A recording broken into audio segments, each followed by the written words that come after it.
NTR trust భవన్లో TDP నేత తుమ్మల నాగేశ్వరరావు మీడియాతో మాట్లాడుతున్నారు. ఇప్పుడు ప్రత్యక్షంగా చూద్దాం. All the petitions for the petitioners.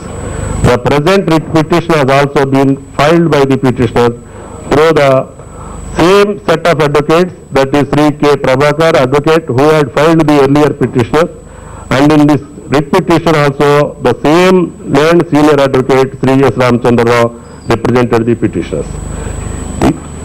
ఈ ఫైల్ మొత్తం మీకు ఇచ్చాం. ఇందులో కంటెంట్స్ కూడా నిన్న విజయమ్మ గారి కూడా సేమ్ ఇష్యూస్ ఆమె గారు ఇచ్చినటువంటి అఫిడవిట్లో కానీ ఆ తీర్పులో కానీ ఇన్కన్సిస్టెన్సీ చాలా అట్లా ఉన్నాయి. చంద్రబాబు వేసినటువంటి కర్షక పరిషత్తులో ఉన్నటువంటి అఫిడవిట్ అవి కూడా మీకు పంపించడానికి మేము సిద్ధంగా ఉన్నాం. అంతేకాకుండా ఆయన బాలాయిపల్లి భూములకు సంబంధించినటువంటి వివరాలు కూడా పిటిషన్లో ఒక తీరుగుంది, అఫిడవిట్లో ఒక తీరుగుంది, ఆర్డర్లో ఒక తీరుగున్నాయి. అంటే కనీసం పిటిషన్లు కూడా చూడకుండా రాసినట్లుగా ఉంది తప్ప కనీసం పిటిషనర్ అడగనాటిని కూడా ఈ ఆర్డర్లో చూపించారు. ఇటువంటి ఇన్కన్సిస్టెన్సీని మీ ముందు పెట్టాలని ప్రజలకు తెలియజేయటం కోసం మేమన్నీ కూలంకషంగా గత 20 సంవత్సరాలుగా కాంగ్రెస్ పార్టీకి కానీ లేదు ఇప్పుడు కొత్తగా వచ్చినటువంటి వైఎస్ఆర్ కాంగ్రెస్ పార్టీకి కానీ రొచ్చులో దిగి ఆ రొచ్చుని ఆ బురదని పక్క వాళ్ళకి రాయాలనేటువంటి తాపత్రయంతో రాక్షస రాజకీయాలకి ఇది వేదికైంది తప్ప చాలా దురదృష్టం. విజయసాయిరెడ్డి గారు సలహా తీసుకొని విజయమ్మ గారు అఫిడవిట్ వేసిందని. విజయసాయిరెడ్డి గారు అక్యూజ్డ్ ఇప్పుడు జరుగుతున్నటువంటి సిబిఐ కేసులో. జగన్మోహన్ రెడ్డి గారి మీద సిబిఐ ఎంక్వైరీ వేసిన తర్వాత చంద్రబాబు గారి మీద వాళ్ళు ఈ అఫిడవిట్ వేయటం జరిగింది. వీటికన్నిటికీ ఒక దాంట్లో బాధితుడు అక్యూజ్డ్ అయినటువంటి అతను సలహా మేరకి విజయమ్మ గారి పిటిషన్ వేయటం అంటే రాజకీయ దురుద్దేశం తప్ప వేరేది కాదు అని చెప్పదలుచుకున్నాం.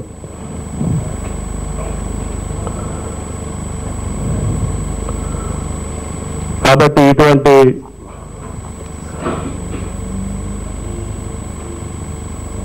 అనవసరమైనటువంటి విషయాల్ని వాళ్ళ రాజకీయ అవసరాల కోసం పదే పదే ప్రజాబాహుళ్యానికి తేవటం ద్వారా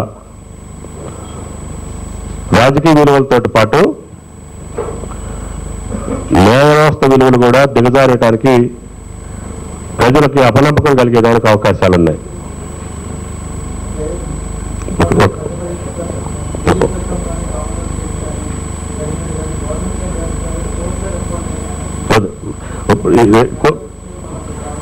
న్యాయ వ్యవస్థ మీద కాదు, న్యాయ వ్యవస్థ మీద సంపూర్ణమైనటువంటి గౌరవంతో ఇన్కన్సిస్టెన్సీ పిటిషన్లో మేము ఇచ్చినటువంటి అఫిడవిట్లో హైకోర్టు ఇచ్చినటువంటి ఆర్డర్కి ఇన్కన్సిస్టెన్సీ మాత్రమే మేము ముందు పెడుతున్నాం.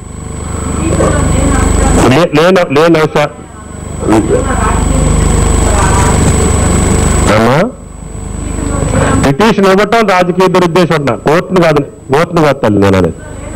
కోర్టును కాదు, కోర్టులు కానీ కోర్టు తీర్పులు కానీ కాదు. ఈ పిటిషన్ వేసేదానికి ఉన్నటువంటి బ్యాక్గ్రౌండ్ చెప్తున్నాం. అంతకుముందు జరిగినటువంటి చరిత్ర చెప్తున్నాం. గత 15 సంవత్సరాలుగా మీరు మధ్యలో కొత్తగా వచ్చుంటారు. మేము 94 నుంచి 83 నుంచి ఉన్నాం. రాజశేఖర రెడ్డి గారు వేసినటువంటి కేసులు మాకు తెలుసు, ఆయన ప్రతిపక్ష నాయకుడిగా ఏపించినటువంటి కేసులు మాకు తెలుసు, విత్డ్రా అయినటువంటి కేసులు తెలుసు, హైకోర్టు ఇచ్చినటువంటి తీర్పులు తెలుసు, సుప్రీంకోర్టు ఇచ్చినటువంటి తీర్పులు ఉన్నాయి, కమిషన్లు ఇచ్చినటువంటి తీర్పులు ఉన్నాయి. ఆయన ఇచ్చినటువంటి తర్వాత దీన్ని ఎందుకు చెప్పదలుచుకున్నామంటే 2000 ప్రతిపక్షంలో మాట్లాడిన వాళ్ళు అదే అంశాలని వాళ్ళు అధికారంలోకి వచ్చిన తర్వాత ఒక్క అంశాన్ని కూడా నిరూపించలేక వాళ్ళు ఏదైతే స్పెక్ట్రమ్ చెప్పారో, రిలయన్స్ చెప్పారో, జిఎంఆర్ చెప్పారో అన్ని అంశాలని మేము ఇంకా విజయభాస్కర్ రెడ్డి ఇచ్చినటువంటి స్పెక్ట్రమ్ జీవీకేని తగ్గించాం. రిలయన్స్ విషయంలో ఇంటర్నేషనల్ బిడ్ కేంద్ర ప్రభుత్వం ఆధీనంలో జరిగింది. రాష్ట్ర ప్రభుత్వానికి ఏమాత్రం సంబంధం లేదు. అందుట్లో మమ్మల్ని పార్టిసిపేట్ చేయలేదు, మీరు రిలయన్స్ గ్యాస్ తీయలేదని చెప్పి అపవాదం చేసినటువంటి కాంగ్రెస్ పార్టీ వాళ్ళు అధికారంలో ఉన్నటువంటి 7.5 సంవత్సరాల్లో 2 సార్లు టెండర్స్ అయినాయి. 2 సార్లు కూడా వాళ్ళు పార్టిసిపేట్ చేయలే. ఏ ఒక్క అంశాన్ని కూడా చంద్రబాబు గారు తీసుకున్నటువంటి నిర్ణయాన్ని కాంగ్రెస్ పార్టీ 7.5 సంవత్సరాల్లో ఒక్కటి కూడా అబ్జెక్ట్ చేయలేదు. తప్పని చెప్పలేకపోయారు, ప్రభుత్వ పరంగా ఏం చేయలేకపోయారు. కానీ ఎన్నికల ముందు వచ్చినప్పుడు మాత్రం ఎన్నికల ముందు కోర్టులో వేసి దాన్ని అప్రతిష్ట పాలు చేయాలనే కోరికతో వేశారని మీకు చెప్పదలుచుకున్నాము. ఇప్పుడు కూడా 99, 2000, 2004 దాకా పోరాడినటువంటి మీరు 2005లో జడ్జిమెంట్ వచ్చింది. ఇది 2004 జూలైలో వచ్చింది. మేము అధికారంలో ఉన్నప్పుడు కాదు వచ్చింది, కాంగ్రెస్ పార్టీ అధికారంలో ఉన్నప్పుడే ఈ జడ్జిమెంట్ వచ్చింది.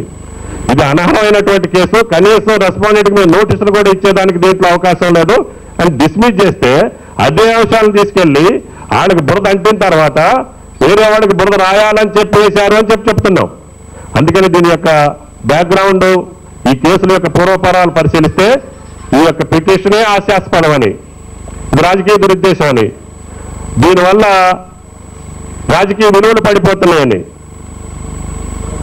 అంతే తప్ప న్యాయ వ్యవస్థను కానీ న్యాయ వ్యవస్థ చేసినటువంటి కామెంట్స్ కానీ మేము ఏ మాత్రం కూడా వ్యతిరేకం కాదు, దాన్ని మేము కామెంట్ చేయదలుచుకోలేదు.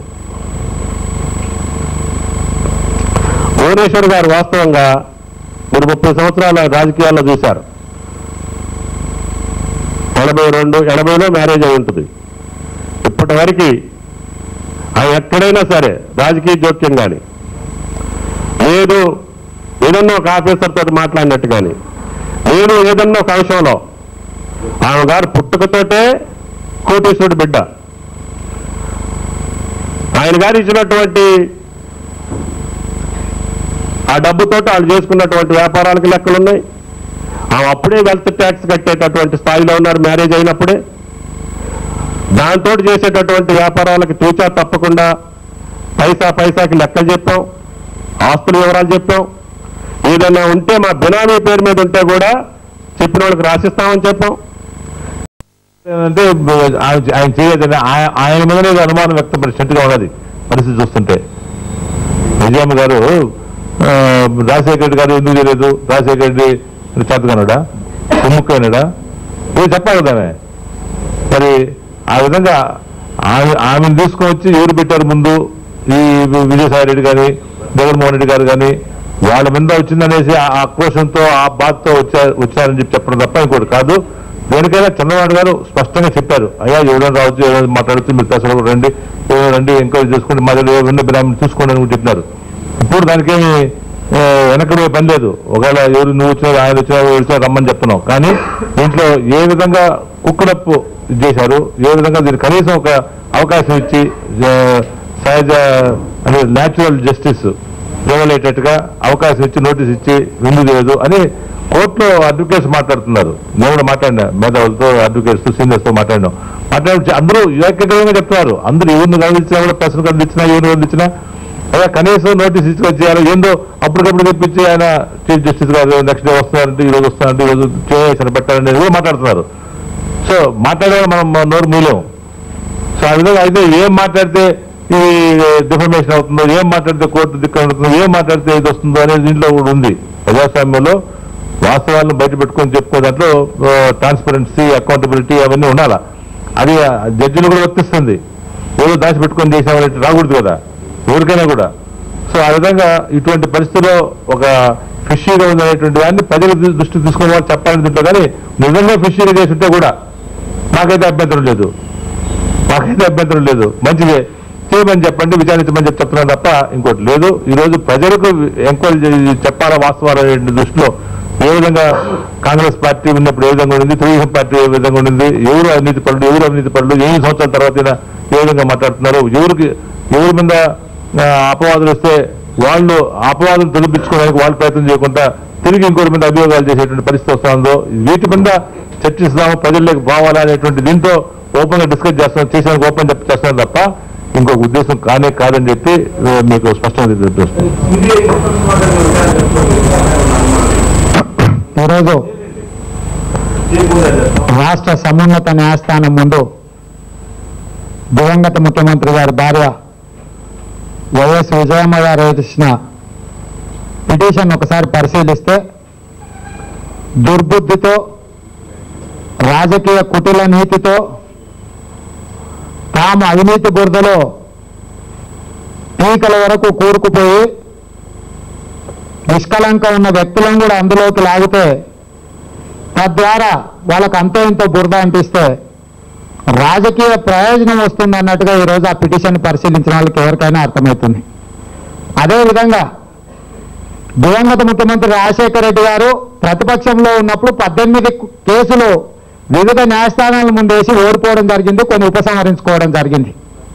2004లో ముఖ్యమంత్రిగా ప్రమాణ స్వీకారం చేసిన తర్వాత దాదాపుగా 24 మంత్రివర్గ ఉపసంఘాలు కానీ లేకపోతే హౌస్ కమిటీలు కానేసి చంద్రబాబు నాయుడు గారి పరిపాలనలో తీసుకున్న నిర్ణయాన్ని ప్రతి నిర్ణయాన్ని కూలంకషంగా చర్చించి విధానపరమైన నిర్ణయాల్లో ఏమైనా లోపం ఉందా అని కానీ లేదా ఇందులో ఏమైనా అవినీతికి ఆస్కారం ఉందా అని కానీ ప్రతిదీ పరిశీలించి ఇందులో ఏమీ జరగలేదని చెప్పి విస్పష్టంగా రాష్ట్ర ప్రభుత్వం ఆనాటి ముఖ్యమంత్రి గారు నిర్ణయం తీసుకోవడం జరిగింది. అయితే ఈరోజు విజయమ్మ గారు రాష్ట్ర సమున్నత న్యాయస్థానం ముందు వేసిన పిటిషన్కి ఎవరికి అభ్యంతరం లేదు, కానీ వారి పిటిషన్ వేయడం ద్వారా దివంగత ముఖ్యమంత్రి రాజశేఖర రెడ్డి గారు కూడా ఏదైనా లాలూచికి లోబడి తీసుకోవాల్సిన చర్యలు తీసుకోలేదేమో అని వారి మీద వారి సచ్చీలత మీద వీరికి అనుమానం కలిగినట్టుగా ఉంది. ఈ అంశాలను కూడా పరిశీలించండి అని ఆవిడ కోర్టులో కేసు వేసినట్టుగా అనిపిస్తుంది. నెంబర్ 1. నెంబర్ 2, గతంలో 18 పిటిషన్లను 18 కేసులను వివిధ న్యాయస్థానాల ముందు వాదనలకు వచ్చి ప్రతివాదనలు విన్న తర్వాత ఇచ్చిన జడ్జిమెంట్లు ఉన్నాయి. ఈ వాస్తవాలను అన్నిటిని కూడా సమున్నతమైన న్యాయస్థానానికి చెప్పకుండా వాస్తవాలను వక్రీకరించి లేదా అర్ధ సత్యాలను మాత్రమే కోర్టుకు చెప్పి అసలు వాస్తవాలను చెప్పకుండా కోర్టుకు పాక్షికమైన సమాచారాన్ని ఇచ్చి ఈరోజు కేసు వేయడం ద్వారా కోర్టులను కూడా తప్పుదోవ పట్టించే విధంగా వీరి పిటిషన్ కానీ వీరి దుర్బుద్ధిని కానీ అక్కడ చాలా స్పష్టంగా ప్రదర్శించడం జరిగింది.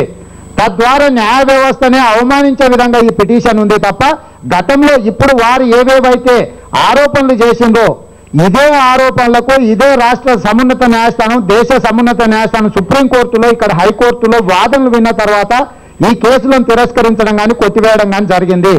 ఈ వాస్తవాలను వేటిని కూడా ఇక్కడ రాష్ట్ర హైకోర్టు ముందు చెప్పకుండా వాటిని అసలు వాస్తవాలను తొక్కిపెట్టి దాచిపెట్టి విజయమ్మ గారి పిటిషన్ వేయడంలోనే వారి వక్రబుద్ధి రాజకీయ స్వప్రయోజనాలు ఏ రకంగా ఉన్నాయో ఒకసారి ఆ పిటిషన్ పరిశీలిస్తే అర్థమవుతుంది. అదేవిధంగా పిటిషన్లో వేసిన ఒక 3-4 అంశాలు మీ దృష్టికి తీసుకురాదలుచుకున్నాను. సింగపూర్లో చంద్రబాబు నాయుడు గారికి హోటల్ ఉంది, ఆ హోటల్ బేనామీ పేరు మీద ఉందని చెప్పి ఒక హోటల్ ఫోటో వేసాం. వీళ్ళ అంటే ఆలోచనను కానీ వీళ్ళ అవగాహనను కానీ చూస్తే నవ్వాలో ఏడవాలో అర్థమవుతలేదు. ఎక్కడో సింగపూర్లో ఉన్న హోటల్ ఫోటో తీసి ఇది ఆయన బేనామీ అని ఎవరి పేరులో తీసుకొచ్చి దాంట్లో అందులో కలపడం జరిగింది. ఎక్కడైనా కానీ ఆ హోటల్కు సంబంధించిన లావాదేవీలు కానీ లేకపోతే అక్కడ ఉన్న యాజమాన్యానికి చంద్రబాబు నాయుడు గారికి ఉన్న మధ్యన ఉన్న లింకును కానీ ఇంకేదైనా కానీ ఆధారాన్ని ఇచ్చి ఉంటే వారి ఆరోపణకు కనీసమైనా ఏదన్నా కనీసం చిన్న ఆధారమైనా చూపించండి అని అనుకోవచ్చు. కానీ ఏ ఆధారం లేకుండా సింగపూర్లో ఉన్న ఒక హోటల్ ఫోటో తీసుకొచ్చి ఈరోజు ఈ పిటిషన్లో పెట్టిందంటే వీళ్ళ అవగాహన రాహిత్యానికి ఇది పరాకాష్ట. అంతెందుకు ఆ పని చేసే బదులు అమెరికాలో ఉన్న వైట్ హౌస్ కూడా తీసుకొచ్చి ఇది చంద్రబాబు నాయుడు గారి బేనామీ ఆస్తి అని ఒకవేళ చూపించినా కూడా ఆశ్చర్యపోవాల్సిన అవసరం లేదనిపిస్తుంది ఈరోజు విజయమ్మ గారి పిటిషన్ చూస్తే. అదేవిధంగా ఈరోజు బేనామీల పేర్లు చాలా మంది రాసిండ్రో లేదా ఈ ప్రభుత్వంలో ఇంటర్నేషనల్ ఎయిర్పోర్ట్ కట్టినప్పుడు రామోజీరావు గారికి ప్రయోజనం చేకూర్చే విధంగా చంద్రబాబు నాయుడు గారు నిర్ణయాలు తీసుకున్నారని ఆరోపణ చేయడం జరిగింది. అయితే ఈరోజు రామోజీరావు గారికి అక్కడ ఏవైతే భూములు ఉన్నాయని వచ్చినా ఈ మధ్యకాలంలో పత్రికల్లో చూస్తే అవి 96-97 ఎప్పుడో కొనుక్కున్నట్టు కొన్ని ఆధారాలు వాళ్ళ పత్రికల్లో రాయడం జరిగింది. అయితే ఇక్కడ ఇంటర్నేషనల్ ఎయిర్పోర్ట్ అనేది 2001 సంవత్సరంలో చంద్రబాబు నాయుడు గారు తీసుకున్న నిర్ణయము. ఈ నిర్ణయం కూడా చంద్రబాబు నాయుడు గారు కానీ రాష్ట్ర ప్రభుత్వం కానీ తీసుకున్న నిర్ణయం కాదు. దయచేసి ఈ అంశాలను కూడా మీరు దృష్టిలో పెట్టుకొని కేంద్ర ప్రభుత్వము ఒక కమిటీని నివేదించి ఒక కమిటీని నియమించి ఆ కమిటీ వచ్చి హైదరాబాద్లో చంద్రబాబు నాయుడు గారు రాసిన లేఖకు మాకు అంతర్జాతీయ విమానాశ్రయం కావాలని కేంద్ర ప్రభుత్వానికి లేఖ రాస్తే కేంద్రం నుంచి ఒక కమిటీ వచ్చి మొత్తం హైదరాబాద్ పరిసర ప్రాంతాలను పరిశీలించి 3 ప్రాంతాలను గుర్తించడం జరిగింది ఆనాడు. 1 బెంగళూరు, 2 నాగర్కోలు, 3 శంషాబాద్. ఈ 3 అంశాలను పరిశీలించిన తర్వాత శంషాబాద్ను కేంద్ర ప్రభుత్వం నియమించిన కమిటీ ఫైనల్ చేయడం జరిగింది. ఆ తర్వాత కూడా ఏదైతే బిడ్డింగ్ పిలిచిండ్రో గ్లోబల్ బిడ్డింగ్ పిలిచిండ్రు. జిఎంఆర్ కూడా చంద్రబాబు నాయుడు గారు నేరుగా కట్టబెట్టలేదు. గ్లోబల్ బిడ్డింగ్ పిలిస్తే కూడా ఆనాడు జిఎంఆర్ఏ కాకుండా ఎలాంటి ఇతర సంస్థలు కూడా అందులో భాగస్వామ్యం తీసుకోవడం జరిగింది.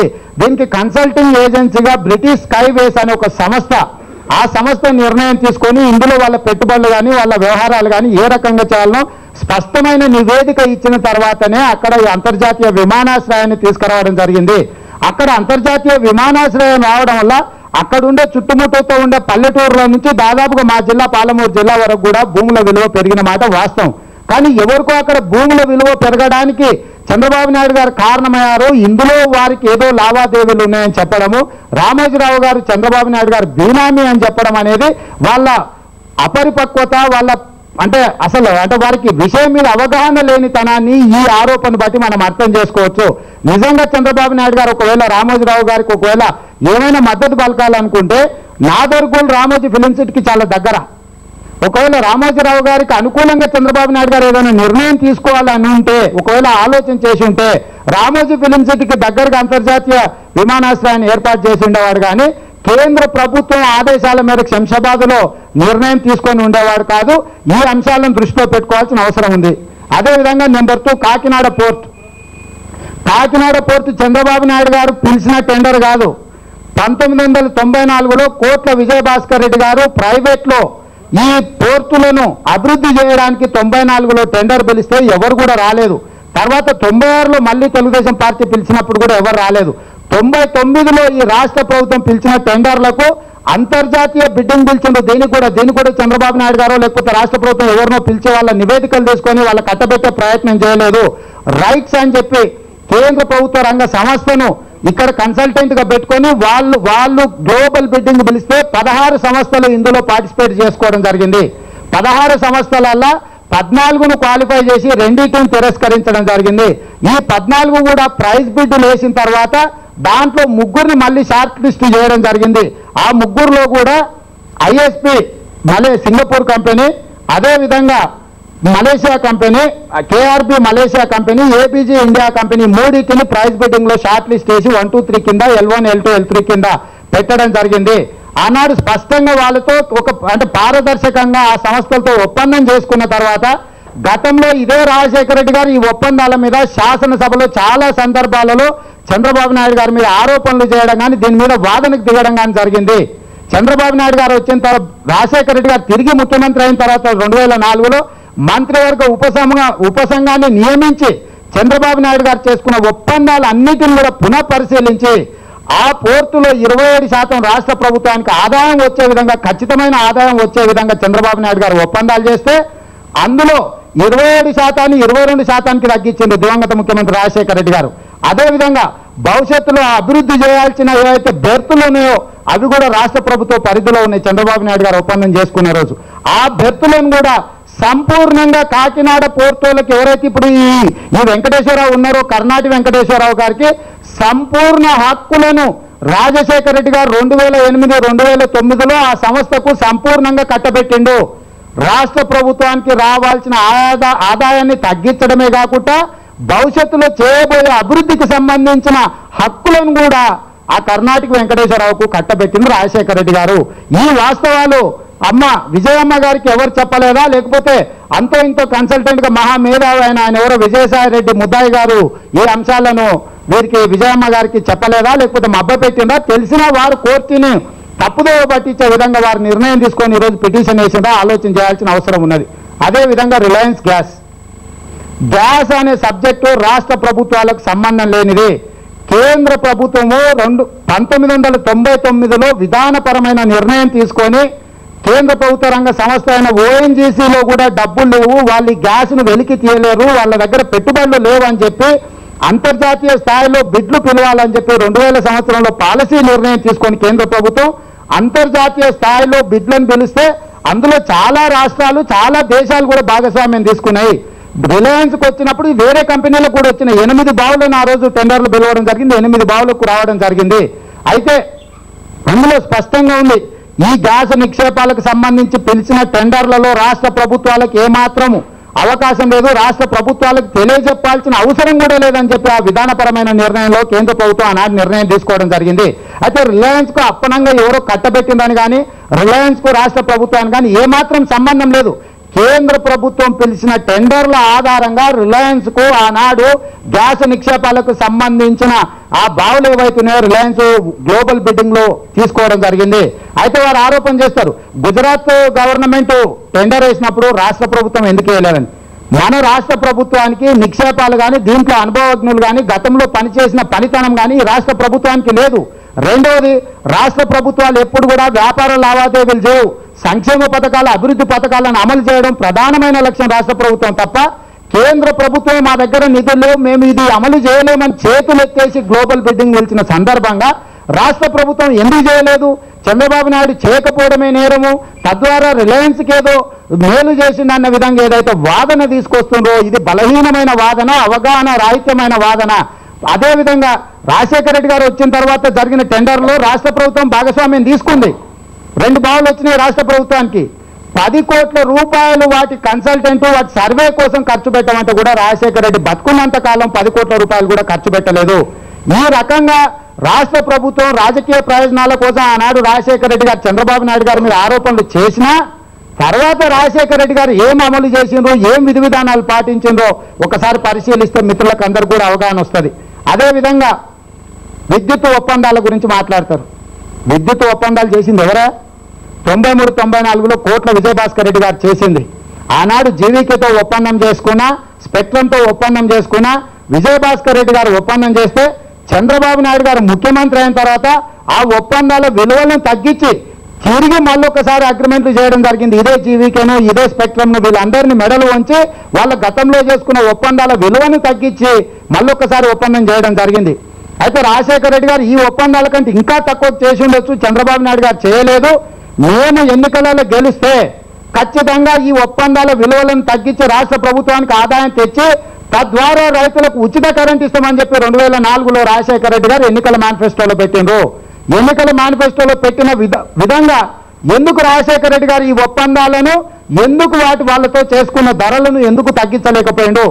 రోసయ్య గారి మంత్రివర్గ ఉపసంఘానేసి ఉన్నది ఉన్నట్టుగా కొనసాగించండి అని చెప్పి రిపోర్టు తీసుకొని ఉన్నది ఉన్నట్టుగా ఆ సంస్థలతో ఒప్పందాలు చేసుకుని వాళ్ళ దగ్గర వసూలు చేసుకునేది రాజశేఖర రెడ్డి గారు దివంగత ముఖ్యమంత్రి ఈ రోజు విజయమ్మ గారి భర్త కాదా అని చెప్పి వారిని నేను సూటిగా ప్రశ్నిస్తున్నా.